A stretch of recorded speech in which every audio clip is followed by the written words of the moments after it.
NBA fans, welcome back to a brand new episode of 30 Teams in 30 Days. Let's get right into it.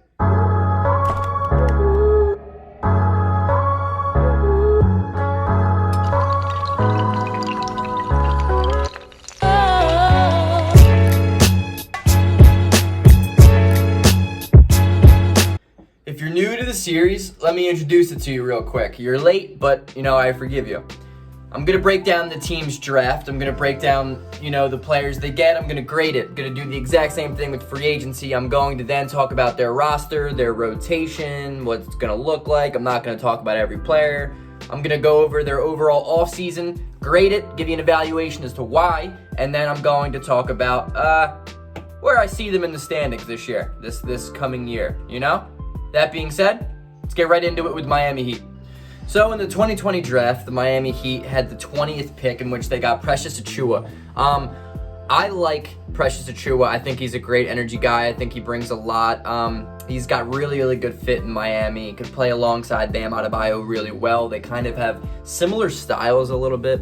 I think Achiuwa is a great defender. He's only 6'9", so he may not really be able to run the 5 consistently, but I am a fan of him. I think he is a substantially better player than Isaiah Stewart. So why Detroit took Isaiah Stewart at 16 and not Precious Achiuwa has been boggling my mind since the draft. Their draft is a B+ for sure. In free agency, Miami was not extremely busy. They re-signed Meyers Leonard, which was a really questionable deal.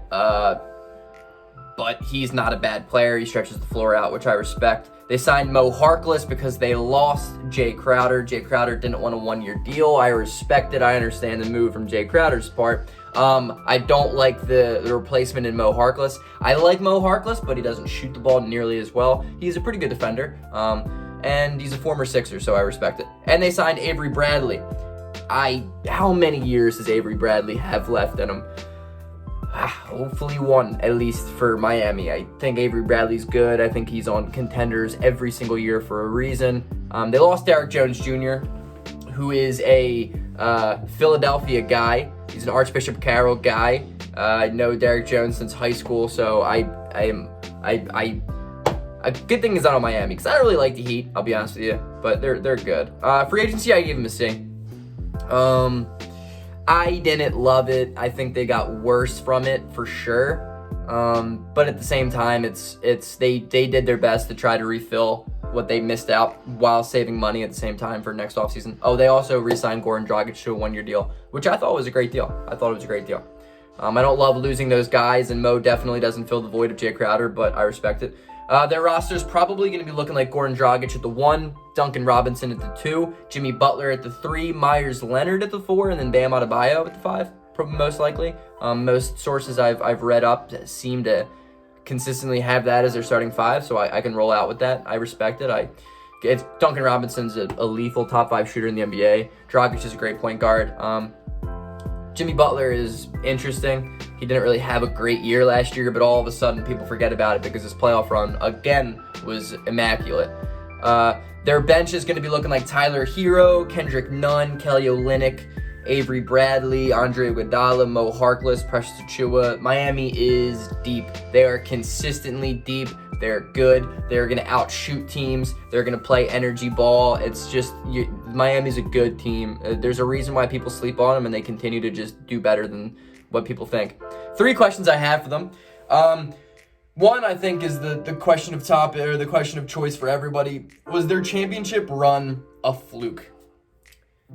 I don't want to call it a fluke because they're a good team. Miami is a really good team. They are going to be good in the playoffs consistently because of how good Jimmy Butler is in the playoffs. But at the same time, I don't think they're a finals team, which may be just ridiculous to say because literally they are a finals team.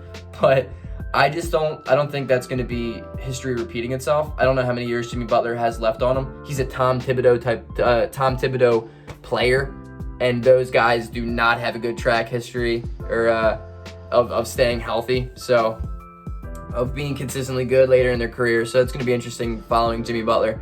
Number 2, is a James Harden trade worth it? Because you're going to have to give up a lot of depth. You're probably going to have to give up, Tyler Hero, Dragic, Duncan Robinson, maybe Precious Achiuwa. Kendrick Nunn. I mean, there's a lot of young pieces you're going to have to give up, including first-round picks. And all of that being said, yes, the trade is absolutely worth it. I believe that because I think Jimmy Butler is the type of player you can put next to any superstar, and that superstar is going to get better. Jimmy Butler is the guy that's going to just completely get into you, get onto you, and you're going to do better. I don't really know how successful he was in Minnesota, but Philadelphia, it worked. Not Toronto.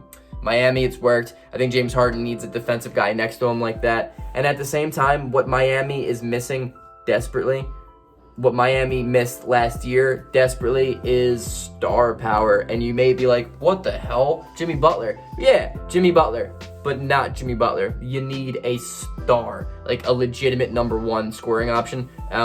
Jimmy Butler can be your cool fourth quarter scorer. You know, I appreciate that, especially if you have a guy that's having an off night. But Jimmy Butler's not consistent enough for me to be your number one option, especially throughout an entire year.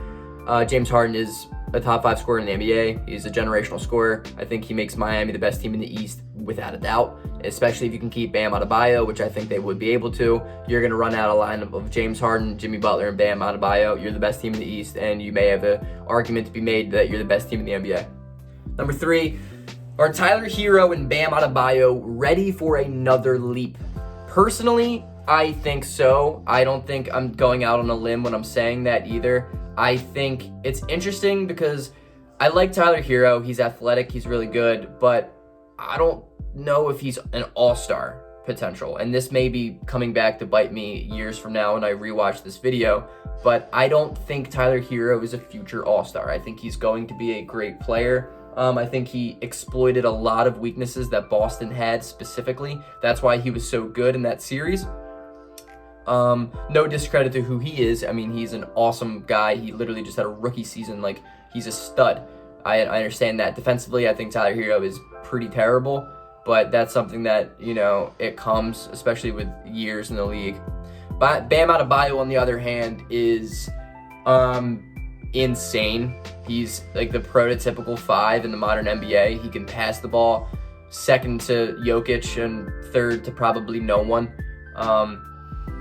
He is a fantastic player. If Bam Adebayo can learn how to score, extend his range, and shoot better, which I think he already kind of can, he is going to be absolutely elite. Like, top 15 player in the league, elite. I love Bam Adebayo, and his energy that he plays at is incredible. Hopefully he doesn't really go down the line of having bad injuries, because he had a bad injury in the playoffs, and he kind of had lingering pain throughout the season here and there. So hopefully he can just stay healthy for Miami's sake. I gave their overall offseason a B. Like, look, I didn't love their offseason.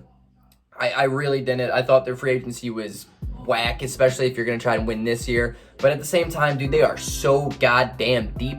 Their shooting is so freaking talented. They have every facet of an NBA team that you need to fill out. They check out all the boxes. They made a fantastic run in the playoffs.